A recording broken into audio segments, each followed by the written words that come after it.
দর্শক, আপনারা হয়তো ইতিমধ্যে অনেকেই জানেন যে রংপুরে একটি হিন্দু পরিবারের ৪ জন সদস্যকে ঘরে ঢুকে হত্যা করেছে দুর্বৃত্তরা এবং নিহতদের পরিচয় হলো তাদের একজনের নাম গণপতি চক্রবর্তী, তার স্ত্রী প্রীতিলতা চক্রবর্তী, তার ছেলে আয়ুষ চক্রবর্তী এবং মেয়ে আগামী চক্রবর্তী।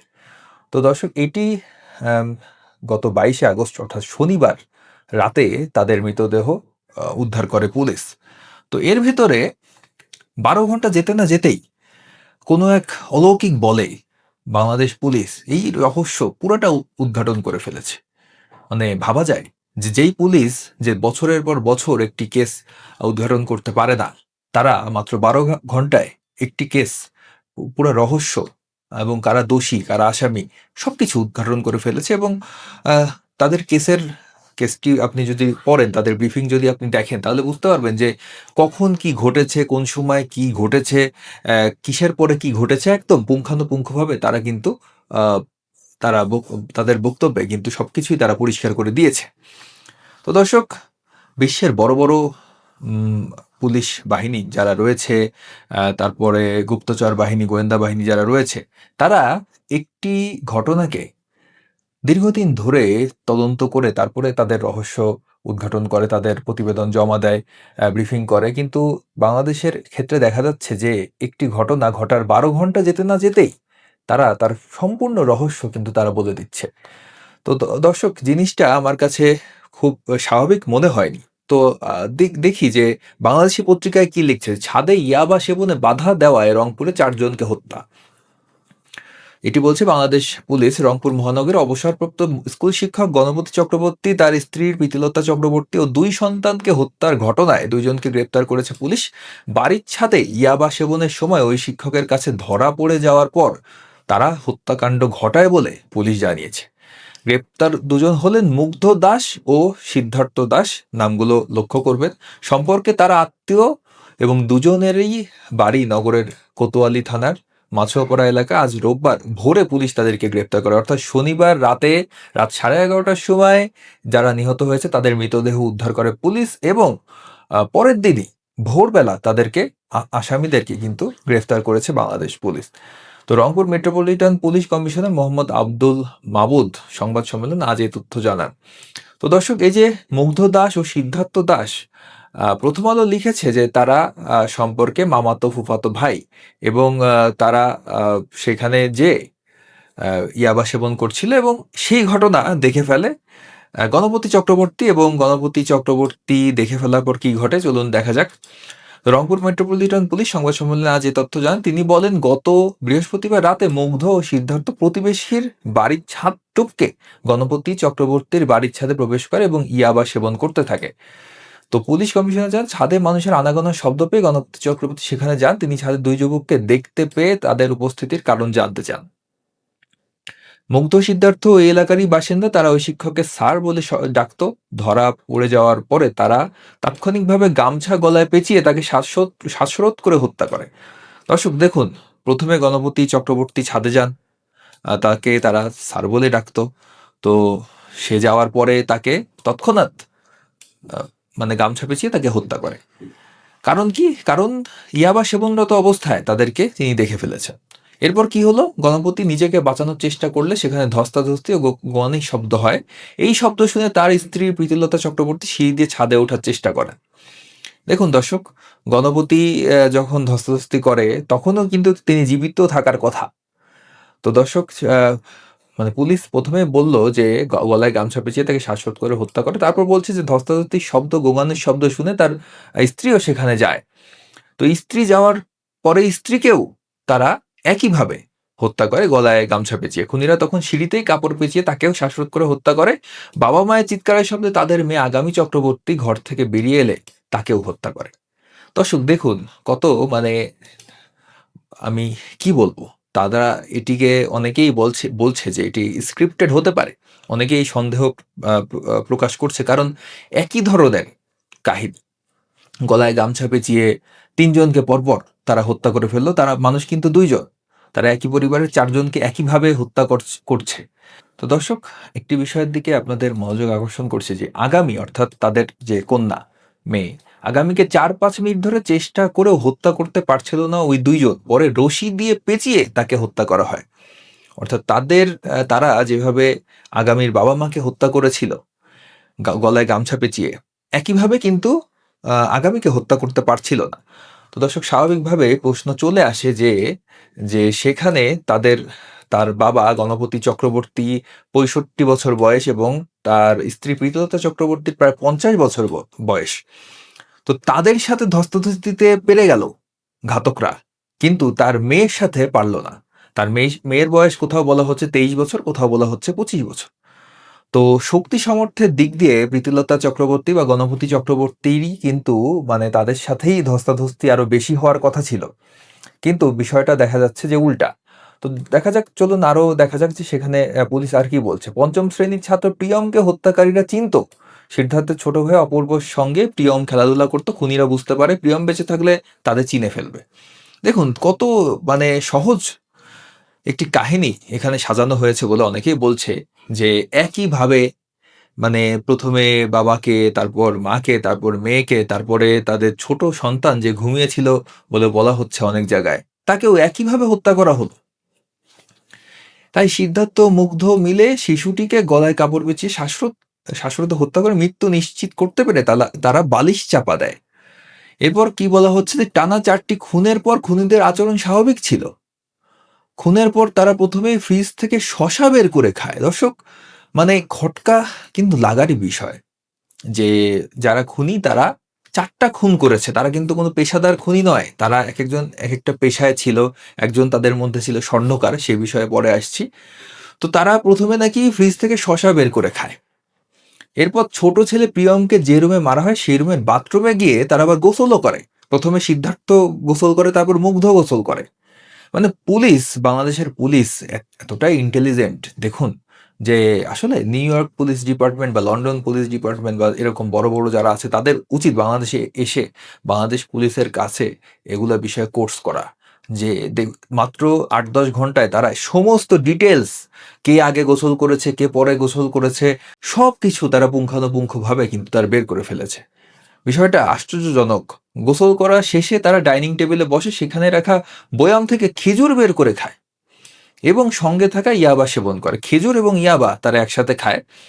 তিনি আরও জানান, তদন্তকে ভিন্ন খাতে প্রবাহিত করতে খুনিরা পুরো ঘটনাকে ডাকাতি হিসেবে সাজানোর চেষ্টা করে। তারা ঘরের জিনিসপত্র এলোমেলো করে ফেলে।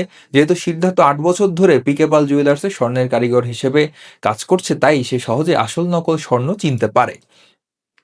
লুটপাটের সময় সে আগুন দিয়ে পুড়িয়ে একটি চুরির স্বর্ণ যাচাই করে। দর্শক, একটি ইন্টারেস্টিং ব্যাপার দেখুন যে ৮ বছর ধরে একটি জুয়েলার্সে যে কর্মরত আছে, যে স্বর্ণের কারিগর, তার আসলে আগুন দিয়ে পুড়িয়ে স্বর্ণ যাচাই করার প্রয়োজন পড়ে না। আপনি যে কোনো স্বর্ণকারকে জিজ্ঞেস করে দেখুন, তাদের কাছে আপনি একটি ইমিটেশনের বা একটি নকল সোনার গয়না নিয়ে যান এবং আসল সোনার গয়না নিয়ে যান, তারা আগুন দিয়ে পুড়িয়ে সেটিকে যাচাই বাছাই করার প্রয়োজন তাদের পড়ে না। যাদের এক্সপিরিয়েন্স থাকে তারা চোখে দেখে চিনতে পারে, অথবা অন্য টেস্ট রয়েছে। আর এখানে বিষয়টি সম্পূর্ণ আলাদা। যারা লুটপাটের উদ্দেশ্য বা যাদের ডাকাতির উদ্দেশ্য, যারা চুরির উদ্দেশ্য, তারা কি সেখানে পরীক্ষা করে জিনিসপত্র নিয়ে আসবে? তারা প্রথমে মানে হিসাব অনুযায়ী তাদের যে সাইকোলজি, সেই হিসাবে আমি বলছি যে তারা তো সম্পূর্ণটাই আগে নিয়ে আসবে। তারপর যেহেতু সে জুয়েলার্সে কর্মরত, তো সেখানে যে সে পরীক্ষা নিরীক্ষা করতে পারে যে কোনটা আসল সোনা কোনটা নকল সোনা। সেখানে বসে, যেখানে সে ৪টি হত্যাকাণ্ড ঘটিয়েছে, সেখানে বসে সে রিল্যাক্সে খেজুর খাচ্ছে, খেজুরের বিচি আবার টেবিলের উপর রেখে দিচ্ছে, শশা খাচ্ছে।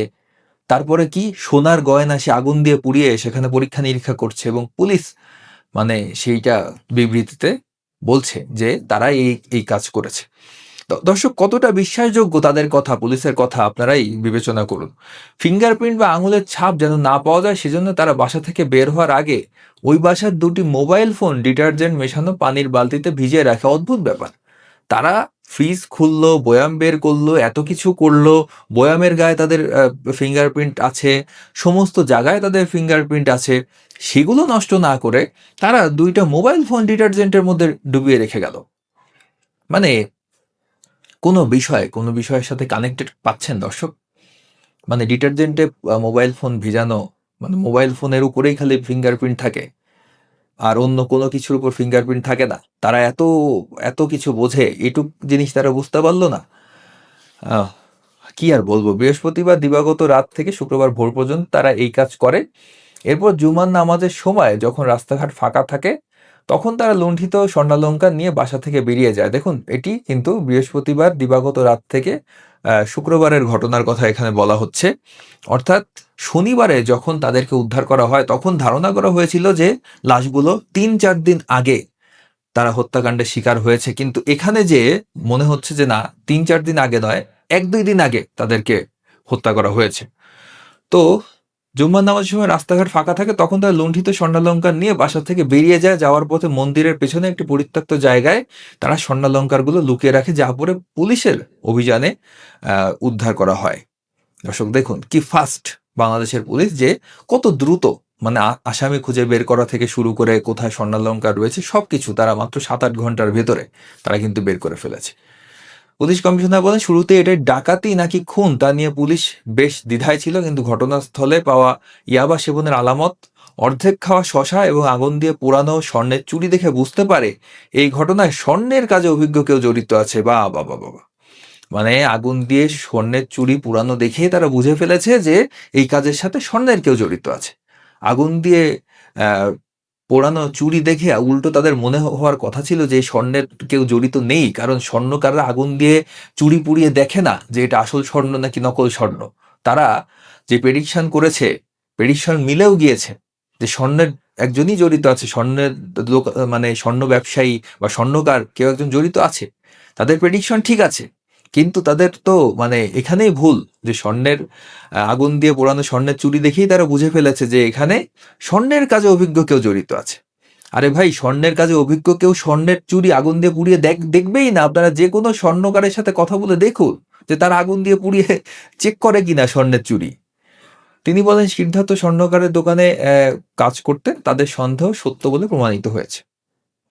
পুলিশ কমিশনার বলেন, ঘটনাস্থলে ধর্ষণের কোনো আলামত পাওয়া যায়নি। এই ঘটনায় কোতোয়ালি থানায় একটি হত্যা মামলা দায়ের করা হয়েছে। দ্রুততম সময়ের মধ্যে চার্জশিট আসামিদের বিচারের মুখোমুখি করার কথা জানিয়েছেন তিনি। দর্শক, এই হচ্ছে বাংলাদেশ পুলিশের ব্রিফিং। বাংলাদেশ পুলিশ সবসময় যে সঠিক ব্রিফিং দেয় সেটিও আমি বলবো না, কারণ পূর্ববর্তী অনেক ঘটনায় দেখা গিয়েছে তারা প্রাথমিক যে ব্রিফিং দিয়েছে সেটি পরবর্তীতে ভুল প্রমাণিত হয়েছে। তো এই ঘটনার সাথে অনেকেই জজমিয়া নাটক যেভাবে সাজানো হয়েছিল ২০০৪ সালে ২১ আগস্ট গ্রেনেড হামলায়, যে জজমিয়া নাটক আপনাদের হয়তো মনে আছে। অনেকেই যারা জানেন না জজমিয়া নাটক কি, তারা জজমিয়া নাটক লিখে একটু গুগলে সার্চ করবেন, তাহলেই বেরিয়ে যাবে যে জজমিয়ার যে কাহিনীটা সাজানো হয়েছিল সে সময় সেরকম কোনো কিছু কিনা, সেরকম অনেকেই কিন্তু সন্দেহ প্রকাশ করছে। তো চলুন দেখা যাক যে পুলিশ কমিশনার তিনি এই ঘটনার বর্ণনা করতে গিয়ে কিন্তু কান্নায় ভেঙে পড়েছেন। তো চলুন দেখা যাক সেই ভিডিওটি। আমি আবেগে আপ্লুত হয়ে যাই।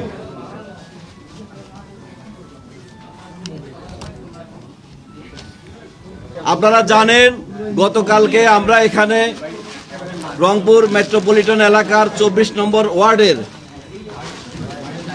মাছুয়াপাড়া এলাকায় রংপুর স্কুলের সাবেক শিক্ষক, জেলা স্কুলের সাবেক শিক্ষক গণপতি চক্রবর্তী স্যারের স্ত্রীর নাম প্রীতিলতা চক্রবর্তী ওরফে ভোলা, স্যারের মেয়ে প্রার্থী চক্রবর্তী এবং ১২ বছর বয়সী নিষ্পাপ শিশু প্রিয়ম, এই ৪ জনের একটা নির্মম হত্যাকাণ্ড। আজকে আপনাকে আমি বলতে পারি, আমার ছোট সন্তানটার বয়সী এই প্রিয়ম, আমি আবেগে আপ্লুত হয়ে যাই।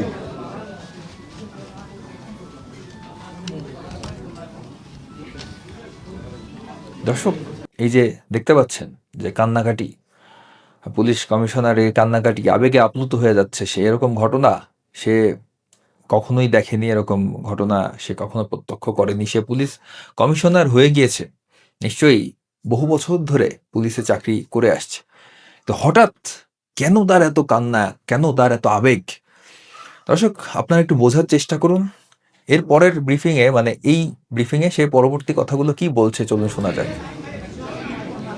এই হত্যাকাণ্ডের পরে আমাদের রংপুর মেট্রোপলিটন পুলিশ, আমাদের সিআইডি টিম, এখানে সুমিত আছেন, আমাদের ডিবির নরেশ, আমাদের এডিশনাল কমিশনার নরেশ আছেন, আমাদের সনাতন ডিবির টিম সহ দেখুন, সুমিত, নরেশ এবং সনাতন ডিবি টিম, তিনি যে নামগুলো মেনশন করছেন, দর্শক একটু লক্ষ্য করবেন যে তাদের পরিচয়ে, মানে ধর্মীয় পরিচয়ে তুলে আনার তিনি একটি কিন্তু প্রচ্ছন্ন চেষ্টা করছেন।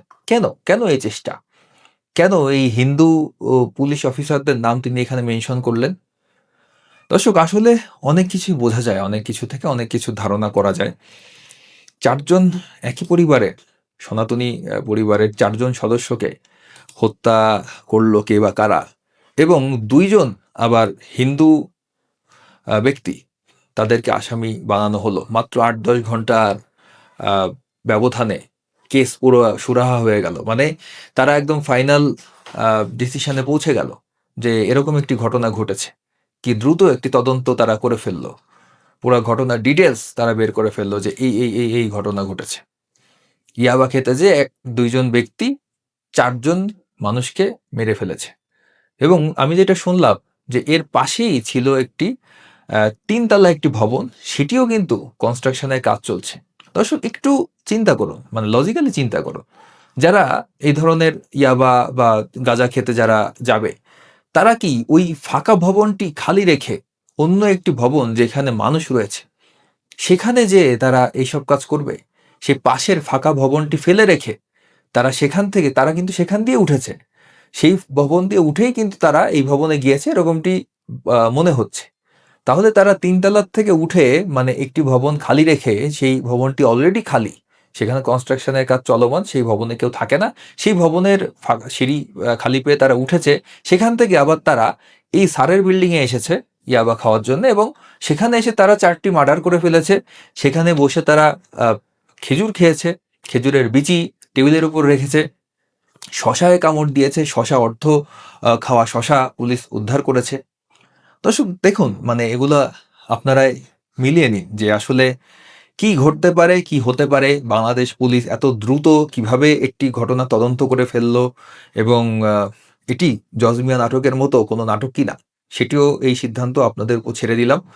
তো দর্শক, এই হচ্ছে আজকের ভিডিওটি কেমন লাগলো জানাবেন। ভিডিওটি ভালো লাগলে লাইক করুন, কমেন্ট করুন, শেয়ার করুন, চ্যানেলটিকে সাবস্ক্রাইব করুন। ফেসবুকে যারা দেখছেন ভিডিওটিকে শেয়ার করতে পারেন, কমেন্ট করতে পারেন, লাইক করতে পারেন, যে কোনো ধরনের রিঅ্যাক্ট আপনারা করতে পারেন। তো সবাই ভালো থাকুন, সুস্থ থাকুন, নিরাপদে থাকুন।